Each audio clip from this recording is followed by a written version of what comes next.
How's it going, everybody? So with the release of Scream 6, it is time once again to rank the Scream franchise. It's one of my favorite ongoing franchises. It's one of those rare instances, especially in the horror genre, where there's actually pretty much a consistent quality that comes to each and every Scream installment. I think all of them are pretty good, at least. There's not really a bad one per se, even if I do have to put one in last place. Of course, this is just my personal ranking of the franchise. I'm very curious how you're going to rank the films in the comment section down below, so make sure you share those. But without further ado, let's get into my last place pick. In last place, I have Scream 3. Over the years, I've begun to like and appreciate certain elements a bit more when it comes to Scream 3, since it's attempting to try new things while taking the story to Hollywood, but I do still feel this is the weakest entry in the franchise, and I feel like a lot of people feel that way, to be honest. The cast assembled here continues to be pretty great: Sidney, Gale, and Dewey, and I even like a lot of the new additions like Patrick Dempsey and Parker Posey. Parker Posey especially, I think she is hilarious, and especially in the scenes with her and Gale. Those are some great moments in Scream 3. There are just so many different aspects of Scream 3 that I wish were stronger, like the story and the kills in general I think are the weakest of the entire franchise. Out of all the various different Scream sequels, Scream 3 I think is the one that is most out there, the one that throws logic out the window the most. The most infamous thing that comes from Scream 3 is the voice changer that Ghostface uses in this that perfectly mimics the voice of pretty much every single person in the film, which does add a lot of tension to the film because you're not sure if the person talking is the character or Ghostface, but it just doesn't make a lot of sense. Plus the Ghostface reveal in this, Roman, I was not a big fan of. I just find it to be very lackluster, even if it is kind of cool. It's one of the rare instances where Ghostface was just one person. It's not an entry that I hate by any means. I really like the way that we ended Sidney Prescott's arc here in this trilogy. Of course, this is not the end of Sidney Prescott because a decade went by and then we got Scream 4, but I think it's an okay end to this trilogy of films. It's not horrible by any means, but it's my least favorite of this really great, consistent franchise. At number 5, I have Scream 2. All things considered with Scream 2, the fact that it had such a crazy production schedule, the fact it came out less than a year after the first film, the leaks, the rewrites, it's pretty surprising that this came out to be such a solid film. Scream 2 definitely delivers when it comes to trying to up the ante, the kill factor in particular. Ghostface in this entry is so much more brutal and gruesome this time around, even from the very beginning of the film with the iconic opening introducing us to Stab with Jada Pinkett in the movie theater. It's one of various other several iconic scenes that are in Scream 2. As to be expected, once again, Kevin Williams' script is very sharp in the way that it pokes fun at sequels and all the rules that apply for them, and Sidney, Gale, and Dewey once again have some great development in Scream 2. I especially like Sidney's arc in this entry and facing yet another Ghostface firmly setting in stone just how badass she is as a character, while simultaneously giving us some good moments between Dewey and Gale. Even after so many rewatches over the years, I still think it is such a bold risk, the fact that they killed off Randy in this installment, and it really sets the tone for the rest of the film that anything goes in the second entry. I wish the character did survive though. Of course, we got the appearance in Scream 3 of the character, but I don't know, I just would have liked to have seen what Randy would have been like in Scream 4, Scream 5, even Scream 6 if he survived that long. As for the Ghostface reveal in Scream 2, the fact that Ghostface was Mickey and he was working with Billy Loomis's mom, I've always been kind of torn on that as a decision. I think a lot of that is due to the rewrites they had to do because of all the leaks. Both Laurie Metcalf and Timothy Olyphant are solid as the characters, and the third act itself is very fun. I've just always found the motivation itself to be kind of goofy, that Mrs. Loomis got plastic surgery, found Mickey online in this like serial killer chat room,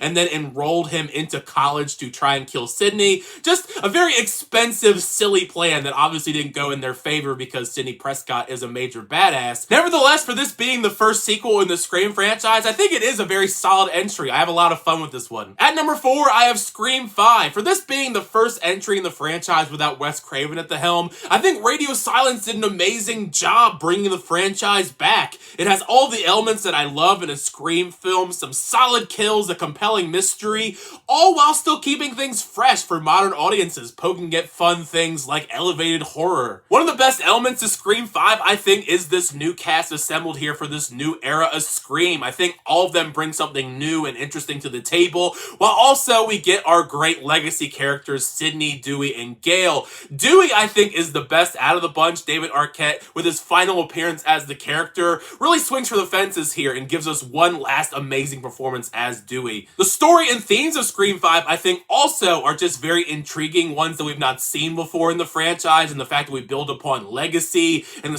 surprise reveal that Sam is actually the daughter of Billy Loomis, which adds a fun wrinkle into the franchise and leading into that final act when she kind of channels Billy Loomis a bit in the way that she takes out Jack Quaid. It's a solid stepping stone for a new era of Scream. As much as I love Sidney, Gale, and Dewey, I am curious to see where we continue to go with this new era because this cast is very strong. I think it has a lot of potential, and this was the start of that potential leading into Scream 6. At number 3, I have Scream 6. Thanks to a solid foundation put in place by Scream 5, Scream 6 is able to expand into an even bigger, better, and bloodier follow-up film. Taking the story into New York City allows the creativity to flow in such fun and different ways than we're used to in the franchise's past, with just how it uses its location to build suspense, and probably some of my favorite chase sequences of the entire franchise. It's an all-around very fun entry, but also the character work in Scream 6 is a major highlight. The chemistry of this cast, the legacy characters, the newer characters, I think it's at its strongest here. They get some big moments to shine in Scream 6, and taking on this meaner Ghostface, especially Melissa Barrera, Jenna Ortega, Courtney Cox, and Hayden Panettiere. Those are the ones that I think are the major standouts here of this entry. It's commendable that Scream 6 is trying to do something different here with the formula and the story it's trying to tell.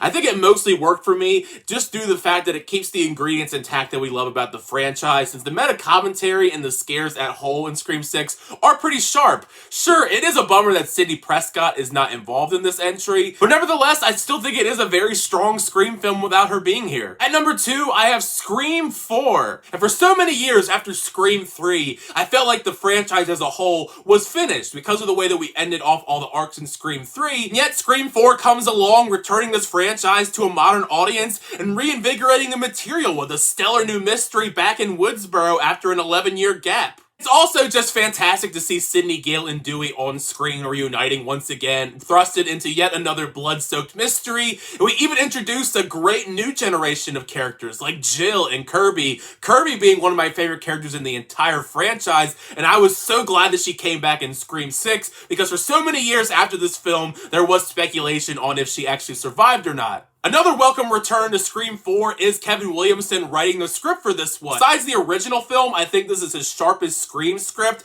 and the way that he utilizes his usual blend of fun commentary just to poke fun at the social media age, remakes, and the torture porn genre that a horror made popular around that time period. And we even let that seep into some of the Ghostface kills in this one. Scream 4 has a surprising amount of blood, guts, and gore in it, and the fact that this is the first Scream film where social media was around, they utilize that to enhance the scare factor and the creativity of some of the kills in this one. Even the Ghostface reveal in Scream 4 is one of my favorites. The fact that Jill was one of the Ghostfaces in this. Emma Roberts is so fantastic as the character, and I thought it was particularly interesting how she's trying to sell the fact that she was actually a victim. She's throwing herself into walls and cutting her face. It paints a very fascinating message that still holds up to this day on trying to gain fame on social media. It's really crazy that it still holds up to this day after all these years, and it's also just a great climax. It's one of my favorite endings of all the Scream films, because I just think it's particularly hilarious that Jill takes a defibrillator to the face. While it is still very sad that this was the last film that Wes Craven did in the Scream franchise, I think he went out on a very high note with this one. And at number 1, the original Scream. I know, very shocking that this is number 1. Not only is this just one of my favorite horror films in general, it's one of my favorite films in general, and it was actually a gateway into getting into horror at such a young age. What Wes Craven and Kevin Williamson were able to do here with Scream is legendary, breathing new life into the genre of horror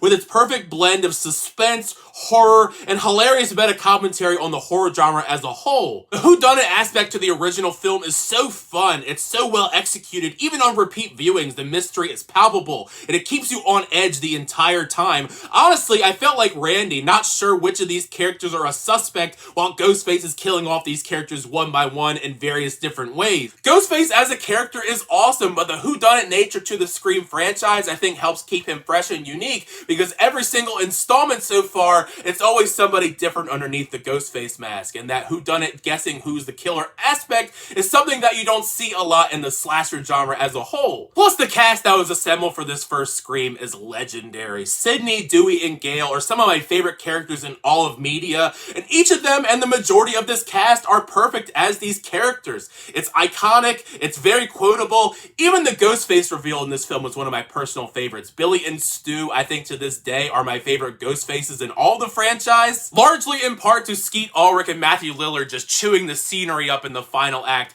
making that final act even more epic when Sidney takes them down in the house. It's just a great final act, one of my favorite horror final acts in general. It's one of those instances where you just find lightning in a bottle with a franchise like Scream. It's every single installment is pretty great. I just think this one is legendary. It's almost a masterpiece in my eyes. And there you have it. That is my ranking of all 6 Scream films in the franchise. It's a blast talking about Scream with you guys on the channel. And like I said before, make sure you share your rankings down below in the comment section. How would you rank the Scream franchise from worst to best? Because I feel like there's going to be a lot of variety in the answers, so I want to hear them all in the comment section. Thank you guys as always for the videos. I always do appreciate that. Make sure you leave a like on the video and also subscribe to the channel so these update reviews, reactions, rankings, unboxings, and more. Next time, I'll see you guys later.